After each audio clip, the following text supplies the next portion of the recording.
So இன்னைக்கு இதில் தான் நம்ம இது செடி நட போகிறோம். என்ன நட போகிறோம்னு பார்த்தீங்கன்னா இந்த வெந்தயம் நட போகிறோம். அனந்து போய் மண் எடுத்துட்டு வாடா.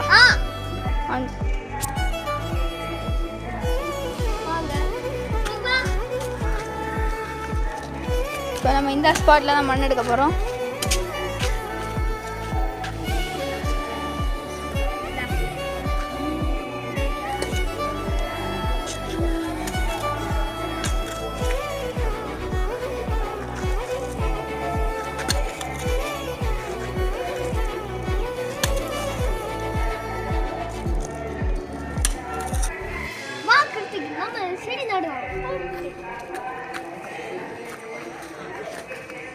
அதுக்கப்புறம் தண்ணி தெளிச்சுக்கோங்க. எல்லா விதையும் எடுத்து உள்ளே போடுங்க.